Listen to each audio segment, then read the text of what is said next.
Hey guys, and welcome back to the latest installment of games I bought recently. This is most definitely going to be the longest and the biggest episode of games I bought recently that I've done so far. Picked up so much stuff in this one, so please grab a drink or a snack or something if you want to sit through the whole of this. And if you do, you'll be rewarded at the end with something very special.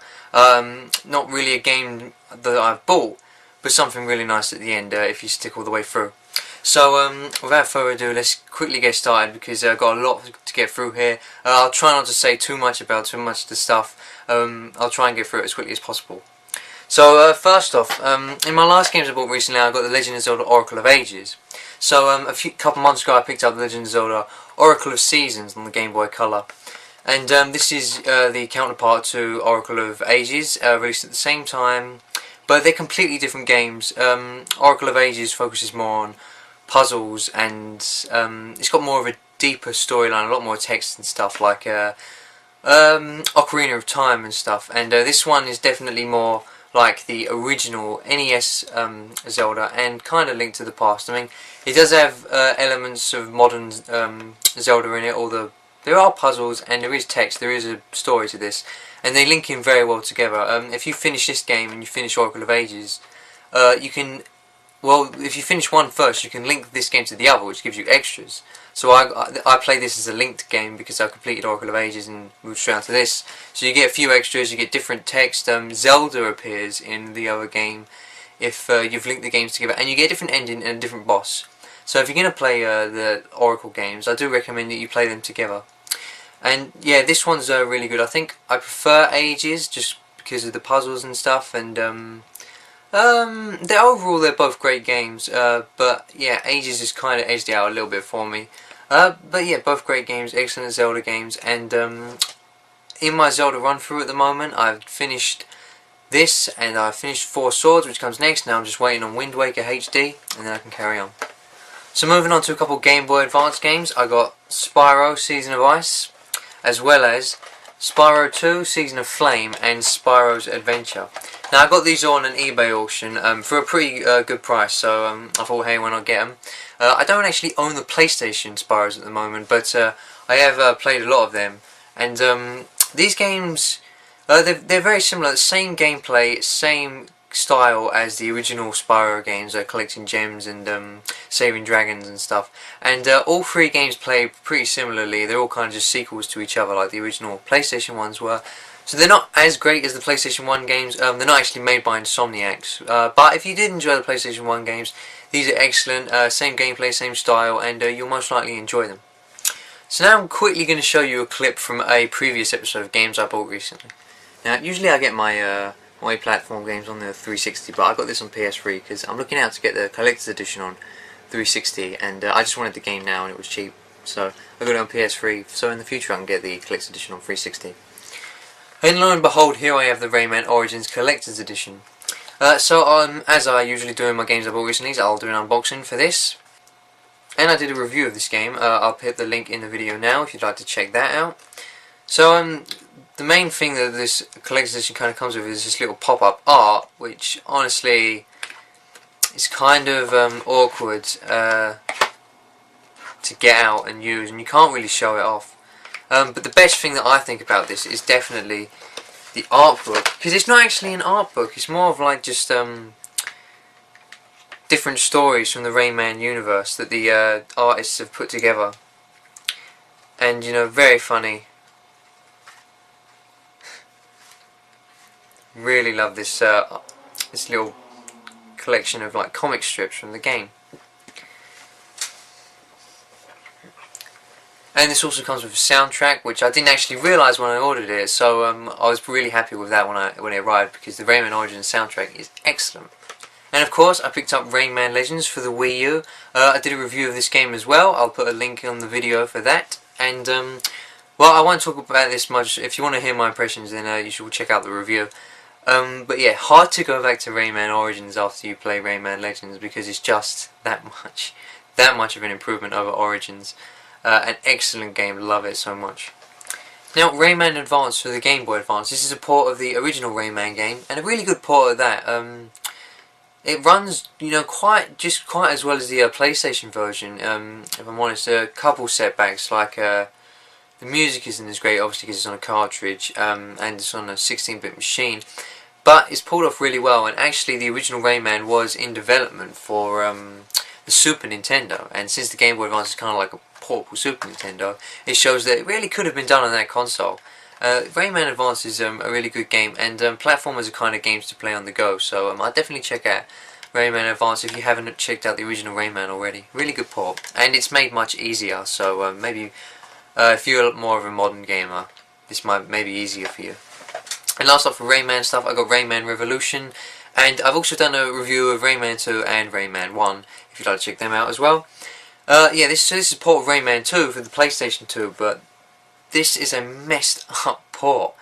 I mean, this is not how I remember this game at all. My favourite one is the PlayStation 1 version, and I thought this was just kind of like the PlayStation 1 version, but with improvements. That's not the case that I kind of discovered when I picked this up. It's the graphics are better, and that's about the only improvement. The gameplay's slower, and it doesn't work as well. The controls aren't as good, and they redid the voice acting. This came out like 6 months after the PS1 version, so for some reason they felt the need to redo the voice acting, and they made it worse, and the sound's worse. So yeah, but there are some better qualities about this game. The level design's a little different, the level layouts are a bit different, and it has a better hub world. So if you've played Rayman 2 on other consoles, try checking this out, but this is definitely not the best version of Rayman 2. And now onto some PlayStation 1 games. I got this game called Rat Attack, and the reason I got this is because I just told my friend, hey, recommend a game to me and I'll buy it. And he recommended Rat Attack, and I do remember playing this as a kid. I played a demo. And it's a pretty fun game where you play as these cats, and you've got to use the X button in the control stick to put rings around rats, and then you can capture them going on this like portal thing. And it's a level-based game. You go from level to level, capturing as many rats as you can, and you fight boss fights. I've played a little bit of this, and yeah, it's a pretty fun game. You know, not the best mechanically, but it's a fun game nonetheless. And also for the original PlayStation, I got Crash Bandicoot 1. And I haven't spoke about Crash Bandicoot much on this channel, but I am a massive Crash fan, especially of the original games. Now, when I was a child, I kind of got like one Crash Bandicoot game a year, but I got them backwards in reverse order. So I got Crash Bandicoot 3, thought that was brilliant. Crash Bandicoot 2, also thought that was brilliant. And then coming to Crash Bandicoot 1, it's very different. Very different to the second two. Much harder in terms of it's harder to save the game, and to get the gems you can't die on a level, and to get all the boxes, and the boxes are hidden even harder, and the platforming's harder. Everything about this game's harder, and you know, as a kid going back to it, I was like, what? No, I hate this game. It's nothing like the second and third. But you know, playing it today, I can see where the improvements came in, and Crash Bandicoot, the original Crash Bandicoot, still. It must have been a great game for its time. It's a shame I didn't play it exactly when it came out. But yeah, Crash Bandicoot games are excellent platforming games. If you're a fan of 3D platformers and like old school platformers, and if you're a fan of challenging games, get the first Crash Bandicoot. But if you're a fan of like really good, really well done games, I'd probably recommend the second or third over this. The second one's my favourite. But the Crash series is excellent. Some of the best games on PlayStation 1, some of my favourites. Love the Crash Bandicoot series. So next up I've got Everybody's Golf on PSP, and I'm pretty sure this was a launch title for the PlayStation Portable. And the Everybody's Golf games, I played some of them on PS1. And I think they were designed by the same people who did the Mario Golf games. So if you're into the Mario Golf games, you'll probably like these. And I love the gameplay of the Everybody's Golf series. I do like golf games, even though I'm not the biggest sports game fan. I do quite like golf games, especially the Everybody's Golf series. I did enjoy them on PlayStation 1, the short amount that I played them. This one though, it takes a while to unlock anything, and there's not much of a World Tour mode. And you know, it's kind of like just stroke play or rivalries, and all you really unlock is like different gear. It takes you a very long time to unlock stuff and actually make progress in this game. But the game plays really well. So it's a fun game on the PSP. for Super Monkey Ball Adventure on the PlayStation 2. Haven't played this too much, and I am a huge fan of the Super Monkey Ball games. I love the actual puzzle Super Monkey Ball games. This is nothing like that. They tried to make it like a quest-based game, and it's got like platforming in it, and you have to talk to NPCs, and they give you quests, and you go on quests. Such a huge turn from the original just level-based puzzle fun that was the original Super Monkey Ball games. So I haven't really gone back to play this that much. It might be okay, it might be fun. Probably not as good as the actual traditional Super Monkey Ball games, but you know, I might check it out later and see if it's actually as bad as I assume it's going to be. And next up I got Blinks for the Xbox, Blinks the Time Sweeper. I haven't played this too much as well, and I know it's like a platformer that's supposed to be challenging. Again, it was an early Xbox title, and I think they tried to make Blinks the mascot for the Xbox, and well, his design's pretty cool, so I could have seen it working, but I think Halo kind of took the spotlight anyway, and Master Chief became their mascot. So actually it's not really a platformer game, it's more of an action game. It actually says on the back of the case that it's the first 4D action game ever, you know, the fourth dimension being time. So I might go back and check this out, because it looks like a fun game. I haven't played it enough, and yeah, it looks pretty good. Every Extend Extra on the PSP from the makers of Luminous. So I played Luminous on the PSP, and you know, it was okay. I mean, I wasn't as big of a fan as some other people are. And even though I do enjoy puzzle games, so I'm not sure why it didn't capture me as much as some other people. It captured some other people. So it's kind of like a shooter game, but also like a puzzle game at the same time. You play as this little ship on the front of the screen, but the aim you have to avoid bullets. But it's not like Super Stardust or anything like that. You have to kind of avoid the bullets while also waiting for the rest of the enemies to line up, so that you can blow up your ship and then cause a wave to take down all the rest of the enemies on screen. And then more come, you've got to keep doing that, and you get points based on how well you do it and how you utilise different items in the game. So it's kind of like an arcadey game. There's no progress that can be made to more high scores than leaderboards.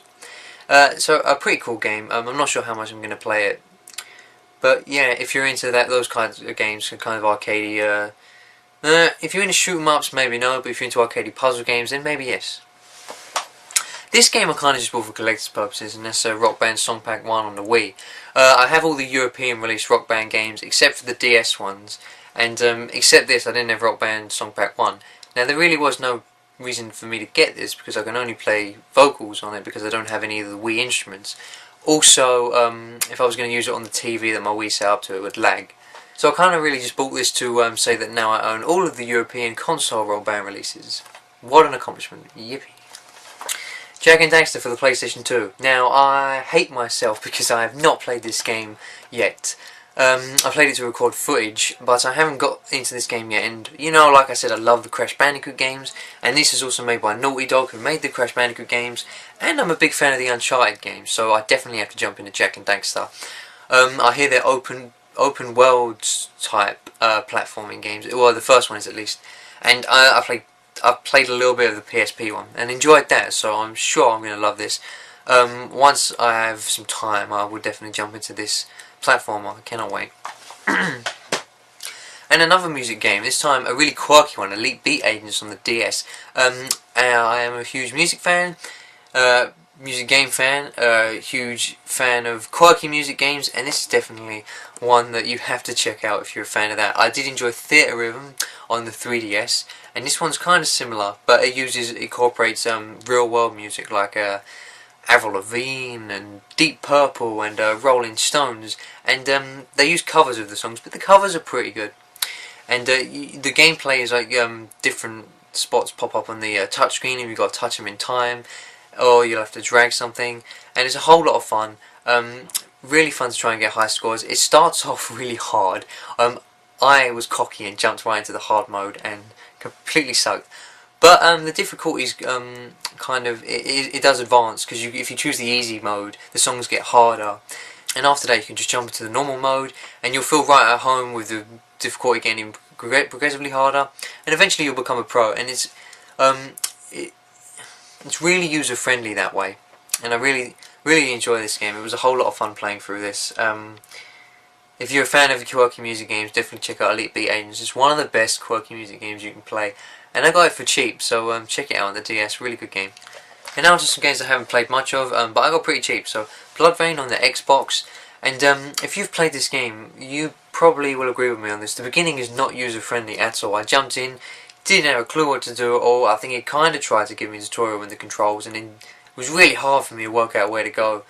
Didn't know what I was doing at all. So if I go back to play this game, hopefully it improves from there, because I didn't even know where to go. It just dropped me in front of a mansion and then just said play the game. And I think it tried to explain to me where to go, but it was so hard for me to even work out who was talking to me or what. So I'm assuming in the middle of the game it gets better. Like, you can do crazy stunts as this female character, and you get guns and stuff. And it's based on this. Oh, she's a vampire, I think. So I don't know. The game looks kind of cool. And Tom Clancy's Rainbow Six 3. I actually got this free. In that pile of games there. I found a little independent game shop, and he threw this in for free, and it was sealed. So not bad. Even though it's a cheap game anyway, still you can't complain about a free game. But this game's quite fun, and I've played this a little bit, and it's not a traditional first-person shooter in the fact that you can control your squad mates and take on missions and stuff. I've never really been a huge Rainbow Six fan. I don't think I've really played any, so this is kind of my first one. So I might check this out and see if I actually like the series. So far, from first impressions, it weren't bad. Another Xbox game, and like I've said before, I have many holes in my collection. Here is one I had to fill, the original Halo. I've played this game tons, like most people. If you own an Xbox, you've played Halo. I've even got the anniversary edition on Xbox 360. And what can I say about Halo? I mean, one of the best first-person shooters ever. Well, it was. Some people may disagree. It kind of took away from what PC shooters were. Like, this is nothing like Half-Life 2.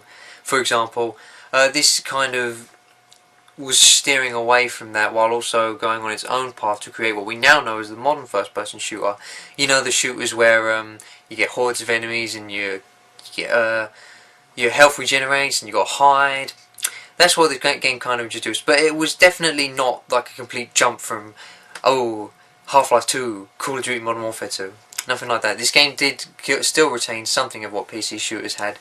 In the sense that there's kind of exploration. I mean, it's level based, and it does point you where to go, but it's kind of free in the fact that it's literally not a straight line. You can get lost. That's also a downside of this game, though. Some of the levels are so just convoluted. Like there's one where I think you're on a spaceship, one of the Covenant spaceships, and it's just too hard to work out where to do because there's so many doors everywhere, and you end up going backwards. At the start of the level, and you want to get to the end of the level. But the story's great and everything, and this is one of the landmarks in gaming, to be honest. I'm not a massive. Well, I am a Halo fan. I like the series, but I'm not a massive hardcore like some people are. But I can appreciate what Halo is, and I do enjoy the games. Halo 1 is probably one of the better ones, but my favourite in the series is Reach. And besides GoldenEye 64. This is one of the biggest local multiplayer first-person shooter games, which I never really experienced much, but I've played online multiplayer Halo. And I can imagine what it would have been like in the original Halo in local. Sounds like a lot of fun to me. Next up, a game I was slightly disappointed with, because playing it as a kid I remembered it being a little bit better, kind of like Rayman Revolution. This is Pokemon Link, and this is an incredibly simple puzzle game. Like games like Pokemon Puzzle League and Pokemon Puzzle Challenge, they start off like it will take a while to actually get to the grips with them and to be able to do well. This game though, is very easy. All you have to do is swipe along the touchscreen and link 4, and then the game kind of plays automatically from there. The cutscenes as well, nothing like what traditional Pokemon cutscenes. Well, this doesn't feel like a Pokemon game at all, except for the fact that there are Pokemon characters in it. But if you're not a huge puzzle fan, if you haven't really dived into puzzle games, then maybe start off with this because it's very basic and you may enjoy it for what it is.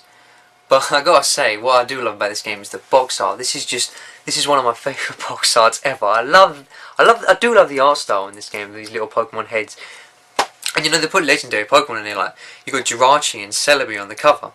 I love that. There you go. I'll pause the video. Try and find your favourite Pokemon in there. See if he's on there.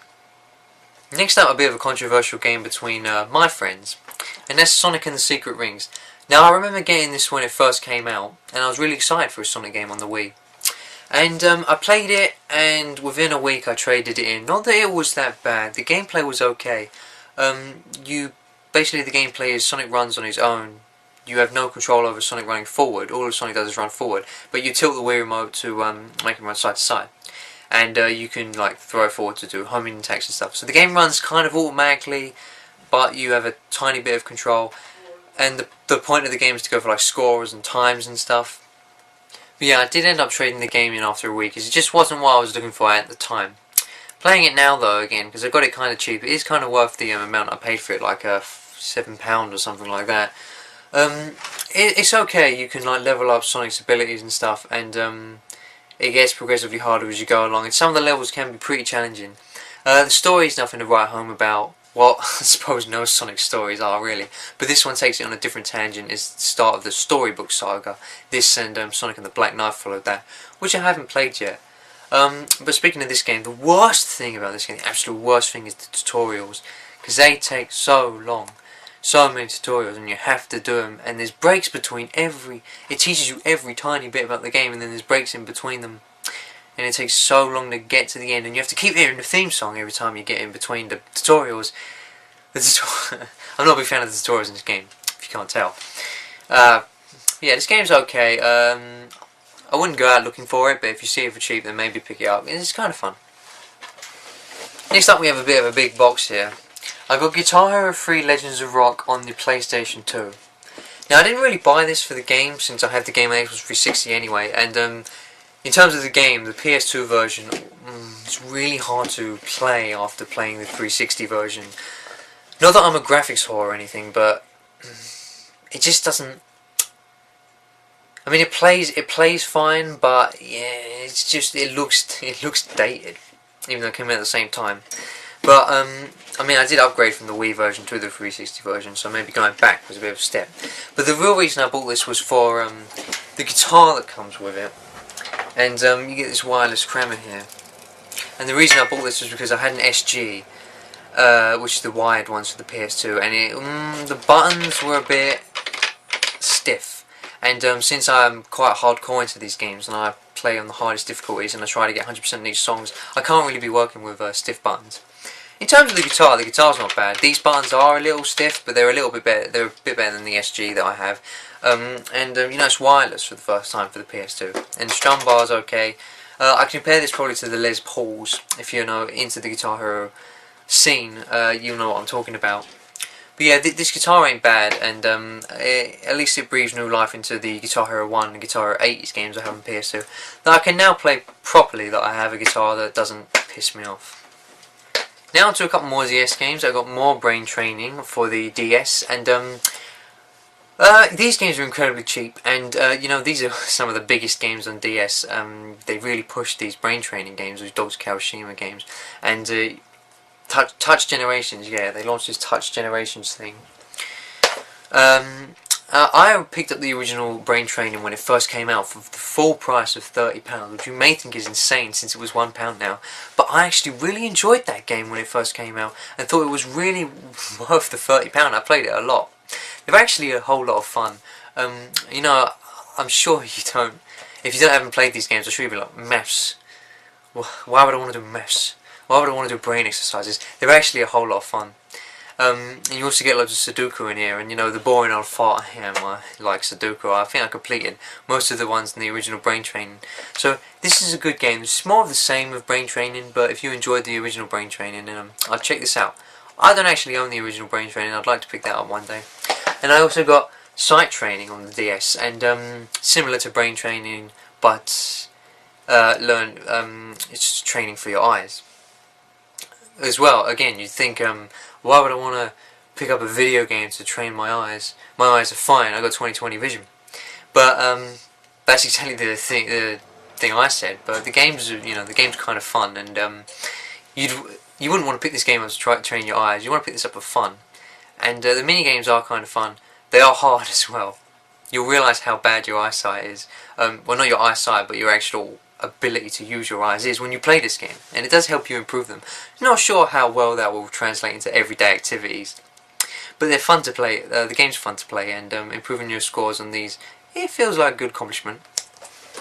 Another PSP game here, I got RType Tactics, and I heard good things about this game, so I decided to check it out. I saw it in the shops a lot, decided to pick it up. I did play the original R-Type on TurboGrafx 16 on the Virtual Console, and I really enjoyed that game. That's a great shoot 'em up. This is not a shoot 'em up. This is like a grid-based tactics sort of RPG. You can deploy your ships and stuff, and you get different ships, and you can give them different abilities, and you battle other ships, and you're just moving across the grid to fight each other. Not very in-depth for a tactics game, if I'm honest, and tactics games and grid-based strategy games are known for their slow gameplay, but this kind of feels a bit too slow. There's not a whole lot of actual maneuverability in terms of the maps. It's literally just you're in space and you're on one side and your opponent's on the other, and you're just moving them, and then they move over, and then you start fighting in the middle.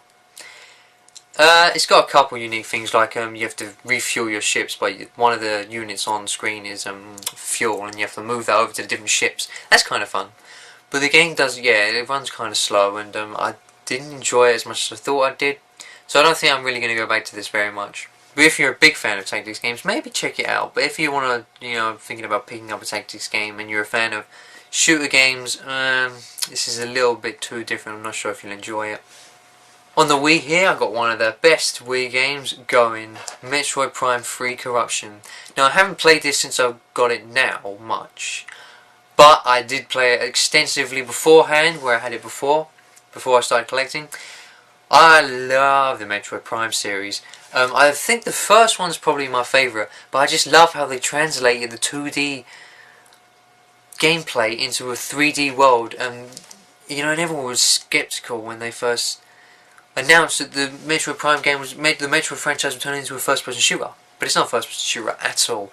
It's only in the first-person perspective. I wouldn't call it a first-person shooter. And these games work really well with the Wii's controls and the pointer controls, and you know, they work so well that they ended up updating the first two Metroid Prime games and released a trilogy of it. So if you have never played a Metroid Prime game, I really recommend you do. They're great adventure games. So many secrets are hidden. The stories are really great. This one even has a little bit of voice acting, not as much as other M, but you know, it's got a good amount for a Nintendo game. And so much exploration, so many secrets, so much stuff to find, and so much progress to be made when you find all your abilities. The controls are great, the enemies are great, the graphics are excellent. This is one of the best Wii games, and one of the best games of this generation, I think. I absolutely love Metroid Prime 3 Corruption, and I definitely recommend you check it out. Now onto a big surprise for me, a game that I really enjoyed and picked up so cheap, £1 in fact. I got this game for £1, and it's called Kuikuri Mix. Now if you're in America, you may not have heard of this game, but you may have heard of a game called The Adventures of Cookie and Cream. And some people on the internet have held it as one of the best co-op games going. And this is its European title, and as you can see, the box art is extremely different to the Cookie and Cream box art. Maybe they thought European gamers, I don't know, because we're closer to Japan, maybe we have more in common with them. I don't know. But this game's so much fun. Basically, the gameplay is the screen's split in half, and you play as one bunny on one side and another bunny on the other. And you use the left stick to control the one on the left, and the right stick to control the one on the right. And you use the R2 and L2 buttons to interact with stuff and to jump, using those two different characters. And you have to be keeping track of both screens, so that like, you don't get attacked on the other while you're solving a puzzle on the other. And you have to solve a puzzle on the other so that the other side can get past. And there's, you know, there's secret stuff in all the levels, so there's quite a bit of replay value and stuff. And I really enjoyed playing this game just for the price. Like, finding a game that's just really great that you haven't really heard about. I hadn't actually heard of Adventures of Cookie and Cream before I picked this up. And I'm so glad I picked this up to find, you know, a nice hidden gem. And the game's got co-op. I mean, I think it was built for co-op, but even the single player controls so well. But I'm sure, I haven't played the co-op yet, but I'm sure playing it on co-op would be a whole lot of fun. So I definitely recommend this game if you can find it cheap. It's so much fun.